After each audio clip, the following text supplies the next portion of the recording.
Shalom, shalom. Anak na waha ay barish Allah walakim la atam. Call Shabawai Baharacha Wakakshaw Yahweh Bashmi Awasha.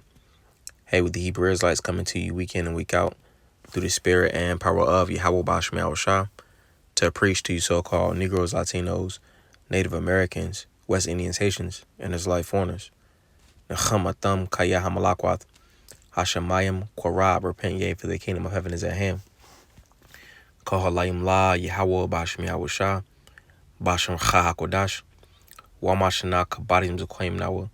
Wamalakim show you Yashala Zuquim Chagada Wall. Wachasa Washalamam.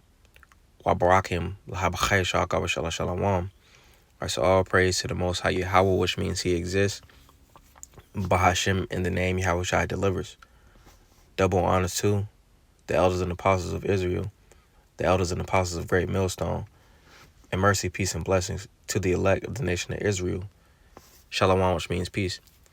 So this is Yashiyah, also Isaiah chapter 30 and verse 1. It says, woe to the rebellious children, saith the Lord, that take counsel, but not of me, and that cover with a covering, but not of my spirit, that they may add sin to sin. All right, so destruction to the rebellious children. Who are the rebellious children? Let's get a quick precept. This is Yashiyah, also Isaiah chapter 1 and verse 1. It says, the vision of Yashiyah the son of Amos, which he saw concerning Judah and Jerusalem in the days of Uzziah, Jotham, Ahaz, and Hezekiah, the kings of Judah. Hear, O heavens, and give ear, O earth, for the Lord hath spoken. I have nourished and brought up children, and they have rebelled against me. The ox knoweth his owner, and the ass his master's crib, two of the most stubborn animals. But Israel doeth not know, my people doeth not consider. All right, so Israel is those rebellious children, you see. So let's go back. Isaiah chapter 30 and verse 1, it says, woe to the rebellious children. All right, and let's get this, what this word will mean. It's Hawayah. All right. Hawayah. Well, it's not in here, but woe goes into destruction. All right. And it both Awayah and Hawayah. Woe to the rebellious children, saith the Lord. So destruction to the rebellious children. 2/3, they can get destruction. That take counsel, but not of my spirit, but not of me, and that cover with a covering. All right, when you cover something, you're trying to use it for defense, but not of my spirit, that they may add sin to sin. All right, and by doing this, it only adds iniquity upon iniquity. All right, that walk down to go into Egypt, and Egypt represents spiritual, Egypt represents bondage. All right, so that represents going down to see what the so-called white man has to say, going down to see what your oppressor has to say, and have not asked at my mouth. All right, now let's go into that. This is Exodus. Where we at? Right here, Exodus 20 and verse 2. It says, I am the Lord, thy power, which have brought thee out of the land of Egypt, out of the house of bondage. All right, so Egypt represents bondage. All right, and bondage is synonymous with oppression. You see, so going down to ask for help from your oppressors. All right, back to Yeshaya chapter 30 and verse 2. That walk to go down into Egypt, and Egypt, if I'm not mistaken, goes into Matazarium. Matazarium. All right. But it says that walk down to go into Egypt, which represents bondage, oppression, and have not asked in my mouth to strengthen themselves in the strength of Pharaoh, and to trust in the shadow of Egypt.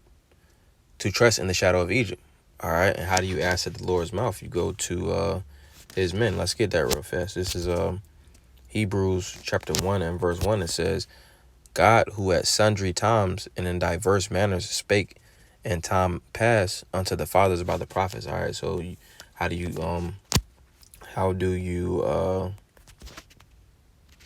ask at the Lord's mouth? The Lord's mouth represents the prophets, the men of the Lord, the ones you see out on the highways and byways, to strengthen themselves in the strength of Pharaoh, and to trust in the shadow of Egypt. All right. Therefore shall the strength of Pharaoh be your shame, and the trust in the shadow of Egypt your confusion. All right. And as we bring out all the time, those that trust in oppression, the ones that went down to get the juice, are the ones that just everything this devil has to offer. This devil don't do so look, this devil doesn't do anything without having a ulterior another motive, or ulterior motive, if that's the right word. But it's always a reason why the so-called white man does something. He doesn't just do it because he changed or he's a good man. No, he's doing it for a reason, you see.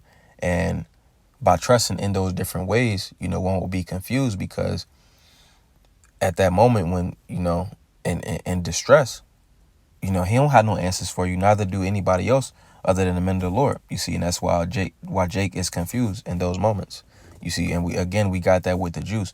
Now people, the ones that did get the juice, they sitting there looking confused and dying. Let's get a precept though. This is Isaiah, also Yeshayah chapter 36 and verse 6. It says, "Lo, thou trustest in the staff of this broken reed on Egypt." All right, and we can see that the staff, the power of this place is broken, you see, and it's only gonna get worse. We can see that. Jake can see it too. You can see that. You go into the store, the damn eggs is $25, $21, however much the eggs is, and that's because the dollar doesn't have any purchasing power.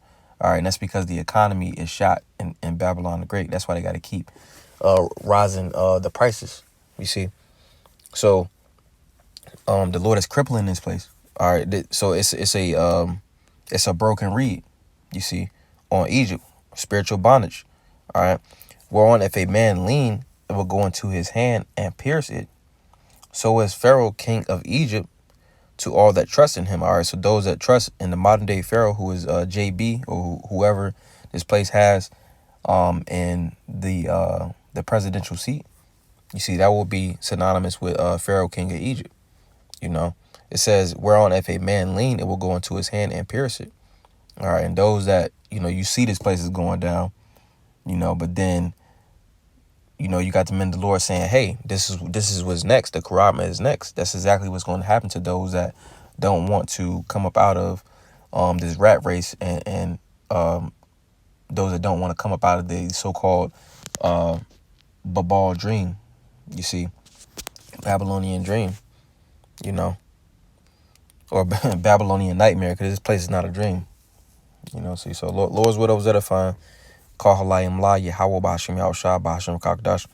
A double honor to the elders and apostles, great millstone that taught me this truth and rule well, and much respect to you brothers out there pushing this truth with all righteousness and sincerity. Shalom, shalom, like to Wab, shalom.